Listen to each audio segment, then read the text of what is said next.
M. Night Shyamalan has had some hits, and he's had some misses. Today I plan on looking at two projects he's worked on and seeing what side of the coin they belong to. Of course, this being The Visit, made in 2015, and Devil, released in 2010. How do these movies hold up in 2024? Well, let's find out. 97% of you are not yet subscribed, which means that 97% of you guys don't get new Baby Mook videos in your recommended or subscription box. How sad. For the low cost of free $99, you too can be a part of the number 9 club and join us in fun activities every single week. So what are you waiting for? Click that subscribe button. Devil came out in 2010 as stated before, a year filled with great films like Grown Ups, Clash of the Titans, 127 Hours, Inception, Scott Pilgrim vs. the World, and another perfect M. Night Shyamalan movie. There's honestly not too much with either of these movies I want to talk about beforehand, other than some things about our boy M. Night Shyamalan. He was on an absolute steamer hot streak. Doo-doo after doo-doo. Devil, however, and I didn't know this until after I was way too deep into scripting this video, isn't actually directed by M. Night Shyamalan and is only written by him. I think this still qualifies as a fair matchup, but do take it with that in mind. Before Devil, M. Night shat out After Earth, The Last Airbender, The Happening, and Lady in the Water. Before Lady in the Water, the movies were actually pretty good, like Signs and Sixth Sense. The Visit was really supposed to be the movie to kind of put him back on track and save his reputation, and, you know, continue having a job. But Devil, though only written by him, it's still written by him. Let's get into the movie and talk about its story. Devil starts out with some aerial footage of Philadelphia, which is, you know, not really exciting start. Had me yawning before the movie even really started. Not a good first impression. Yo! We see a man cleaning the floors of a building, which apparently is a sponsor segment for these headphones, because he does not hear the man landing on a van after jumping off of a skyscraper right behind him. But I'm feeling this noise cancellation.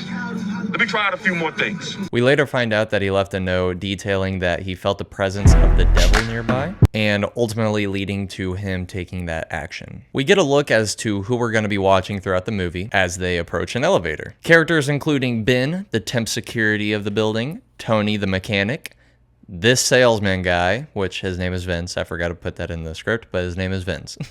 Sarah, and an elderly woman. Everything is going smoothly until the elevator halts to a complete stop. A lot of you watching would probably be shitting bricks at this moment, but everyone on board is keeping pretty calm. Other than Ben, who slightly struggles with claustrophobia because whenever he was a child, he got locked in a trunk. While we wait for the repairman coming to fix the elevator, we see that he is having trouble and actually almost dies while trying to fix the elevator. Almost like it's bad juju. The lights in the elevator flicker a lot, sometimes even going completely black. Ramirez, who is one of the security guards watching the cameras, sees a face in the footage. Number 15. Lustig, the other guard, says that these people are relying on us to help them out, so stop with the religious nonsense. You're making the situation scary. The mattress salesman is giving creep vibes. Well, I was actually coming out here to pick up a cupcake and then go back home. And Sarah felt someone touch her butt, therefore declaring that the mattress salesman is the prime suspect of copping a feel. When the lights turn on again, Sarah gets a mark on her back, almost like she's been bitten. Funny enough, the salesman has blood on his hands. Caught red-handed,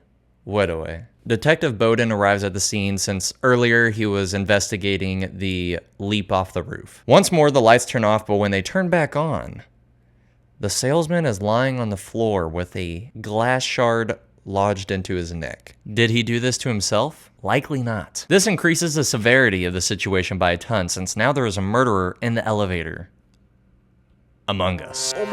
Good news is that the repairman is on his way. Maybe even a little too quick. With the dead guy on the roof, we hear what the folks in the security room are talking about, pretty much saying, "Yeah, dude, they're pretty like, we sent the firemen and officers, the repair guys, and nothing gives, so, like, should we just cut the wire and let them meet God or what?" Then, they switched to a different channel since the group chat got leaked. Ramirez tries to tell the guys about the Devil's Meeting story, which portrays a series of events that is similar to this one. And he says that we should be careful with what we're dealing with. But still, they shut him down. Pretty much the Devil's Meeting is a story about the devil meeting a group of people that need to repent their sins. Yeah, that's what I got from it. So via the check-in sheet, we find out who's actually in the elevator and we figure out what their past is like, you know, criminal records, jobs, etc. Ben has had multiple assault charges. The salesman was involved in a Ponzi scheme. Sarah married a rich man in order to likely steal his money, as she has done before. And the old woman, Jane Kowski, was seen stealing a wallet on the security footage. Can't do that. Tony, however, didn't sign in. Therefore, he is now the main suspect. For the people under 24 watching this, Tony is now sussing. We look for Tony's tools since he is a mechanic after all, and he walked in with a bag that he does not have anymore inside the elevator. And it's found in the bathroom underneath the sink. Odd. Lights begin to flicker again inside the elevator, and Jane is hanging. And no, I do not mean she has a large dog. Bowden tells Ramirez that his family was killed in a car crash, and the guy that did it only left a note that said, "I'm sorry." He's still on the run to this day. That's okay, because whoever did it is sorry. You can tell by the heartfelt apology on the back of a car wash coupon. Bowden tells Ramirez this because he's saying that his story can't be true because people are bad enough. There's no need for a devil and all that stuff. So that's why he brought that up. Everyone believing that Tony is the killer, Sarah tells Ben to kill Tony before he kills us. Bowden diffuses this fight over the intercom and then asks Ramirez, "In your story, how does it end?" Ramirez replies simply with, "They all die." Lustig, the other security guard, dies by trying to get a busted wire out of the water in the basement, and he eventually shocks himself. Bowden learns about Sarah's past, and he hears that the man she is marrying has the last name of Canaway, which happens to be the building security company. Now, another suspect on our radar is Ben, since Mr. Canaway could have hired him to murder the others and Sarah, so it looked like a mass murder rather than a hit. In the elevator, the power goes out once again, and Ben's neck's broken. Well, shit. Then it's gotta be Tony. Both Sarah and Tony think the latter is the killer, because I'm not the killer, so you gotta be the killer. But maybe if we stop and think a little, maybe the killer is the friends we made along the way. The lights go out again, and Sarah's throat gets slit open. Slat. Tony tries to save her, but he unfortunately is too late. We find out that Tony actually did sign in, and his name is Tony Jankowski. But if you're Jankowski, then who is... she's right behind me, isn't she? The devil is in the form of Jane's body, and Tony tries to trade his life for Sarah's. The devil says, "Nah, I'm good." And we get some more lore on who Tony actually is. Tony is a man who killed a mother and a son 5 years ago on the same street that Bowden lost his family to. Tony killed Bowden's family. With Tony confessing his sins, the devil vanishes. The firefighters get Tony out as he is the only survivor and is taken into custody. On the way there, Bowden tells Tony that it was his family and he forgives him. Ramirez closes the film out by saying not to worry because his mother used to always say, if there's a devil, then that means there's gotta be a God too. I do feel like the motives of the devil is kind of lost in the plot sometimes in this movie. Like the fact that the devil killed everyone other than Tony is just odd in my opinion. The fact that the devil was going to kill Tony until he confessed is odd to me. Why did the salesman that was a part of a scheme die? Is that worse than the killings?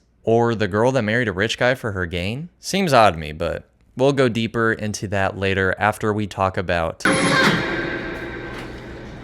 Becca and Tyler were two siblings from Philly. Stupid. I mean, it is stupid. The mother is going on a cruise with her new boyfriend, leading the kids to go on a 5-day retreat to their grandparents' house, who they haven't talked to in 15 years. When we get to the house, we are told not to go into the basement because there's mold down there and he doesn't want us to get sick, and don't come out of the room after 9:30 because bedtime. Over time, we find out that Plug a little weird, but they're chill. During the first night, Becca got hungry and found Grandma projectile vomiting while sleepwalking. The next day, she crawls under the house and chases the kids. So annoying. Here I come. Oh my god, dude, I hate that so much. And Tyler finds Pop-Pop's diapers. Classic vacation at the Grams house. Over time, more bizarre acts happening, more than one containing Grandma's cheeks. Tyler catches on to the weird behavior after someone came by the house to check on the elders, but was never found leaving. He tries to set a camera up, but Grandma found it. Shit, I forgot to change the lights. There we go. That fits the vibe of the visit. After we watch the footage over, we see that Grandma had a knife in her hand and she had some malicious intent as far as we're aware of. So we call Mom and she gets the word to come get them. Mom sees the grandparents and tells the kids that those people... Those aren't your grandparents. Very creepy, very cool.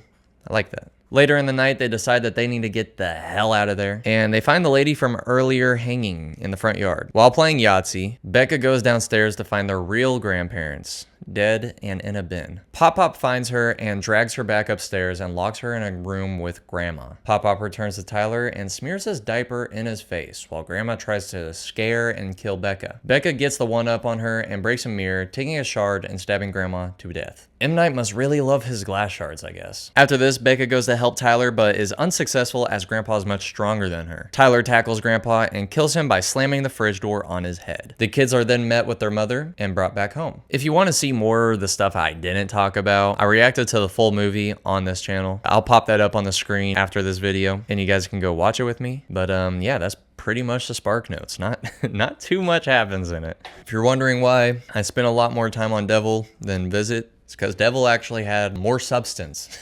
We'll get into that right now.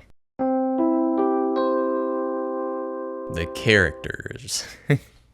The characters in Visit suck. Becca is annoying and Tyler's cool. Tyler's kind of funny, but yeah, Becca is just annoying. Made me roll my eyes a lot.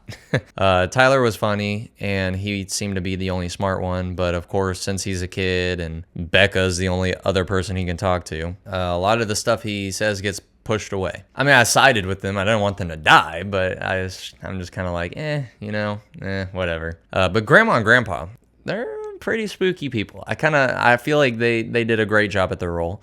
I just feel like the writing was a little bit choppy. In Devil, I feel like all the people inside of the elevator you can understand them. There wasn't really a lot of times while watching Devil where I was like, they wouldn't do that, they wouldn't do that. And I mean, Bowden was really good. I thought he was played really well. Yeah, I thought all of them had good balance. I rarely was rolling my eyes, and yeah, pretty good. Devil takes characters. So really, the only kills that happen that we see in The Visit are Grandma and Grandpa. Those are the only two people we see die. And, Grandpa gets his head slammed into the fridge. That's kind of cool, but it's off screen. So, and Grandma gets stabbed by a glass shard. I mean, it's kind of just like, Actually, I guess Stacy dies, the girl that checks up on the people, and she's just like hanging, so, it's whatever. In Devil, you get some cool sounds while Ben's neck is twisted, so that's kind of cool. Everything's in dark, but you can see the after of it, which is pretty effective, in my opinion. I feel like if we saw what happened, it would be kind of just like, I mean, it would be cool if done right, but it could also not be done right and look stupid, so... In both of these movies, you don't really see much, so, I mean... Out of default, I will say Devil, though, because it had more, and it was more intriguing when somebody died. Rather than in Visit, you kind of just assume they're gonna die, Devil wins on the kills. I think the idea of Visit is a lot more fun than Devil. I would say I like Visit's idea more, but the story, the actual writing... it kills it, and not the good way. It totally shits the bed. I mean, the way the characters are written and like the series of events is kind of like, it's like after the grandma walking around at night, the fact that none of the kids were like, that's weird. Obviously Grandpa said like, oh, she's sick. It's like, sure, but then you like have her naked running around the house. It's like, I don't know. They try to give off like she's like sundowning and stuff, but it's like there's a point where it's like, okay, we either need to get her help or we need to get out of here. Weird, the decision making on it. You know what I mean? So I'm gonna give it to Devil. The writing is just a lot better in Devil. Devil. I'm not even gonna waste the time talking about it. The dialogue in The Visit is actual horseshit and it's torture. Both of these movies are a good watch to watch with friends. You're cuddled up with your boo thing or your homies, who knows, and you want to watch something scary. Both of them are like, they're all right to turn on. You can get a little bit spooked. For more jump scares, you would go Visit. For more, just intriguing thriller like. you go with Devil. But enjoyability, in my opinion, I had more fun watching Devil because I was more intrigued. Sure, it's a thriller and The Visit isn't, but I mean, The Devil, I just had more fun watching. The Visit, it's one of those movies where you kind of point everything out that happens that isn't what you would do. It's like, oh, they're so stupid, I wouldn't have done that. That's kind of what The Visit was for me, so I enjoyed Devil more. Scariness. Now, we have a thriller and we have a found footage horror film. The thing is sometimes, though it's a thriller, you can get more scared with a thriller because they have spooky stuff in it, spooky ideas, while a found footage film most of the time is just jump scares. I think The Visit had a couple of good scares for me. The jump scares were cheesy and kind of cheap. Didn't really like the jump scares, but the crawling scene I think was done so well. I think the idea of it is really creepy. From that point forward, it kind of loses me. But the crawling scene and before, I was totally on board. I was like, okay, this is some spooky shit. Granted, I already watched The Visit beforehand, but even with me knowing what's gonna happen, it still got me. So I like that. I like how The Visit's like that. And it scares me more than an elevator horror. For the first time, The Visit wins.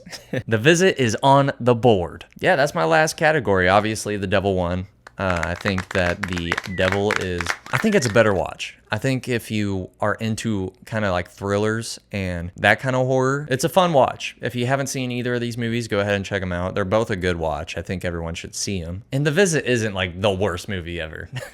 I know, like, since it lost, I was kind of bashing on it, but it's not. It's not the worst movie ever. It's definitely watch it one time every couple of years, though. Could even be once every decade. Out of all the movies that I have reviewed, I put The Visit at the very bottom. It's really not that bad. Come on. And I put Devil above Alien. I know.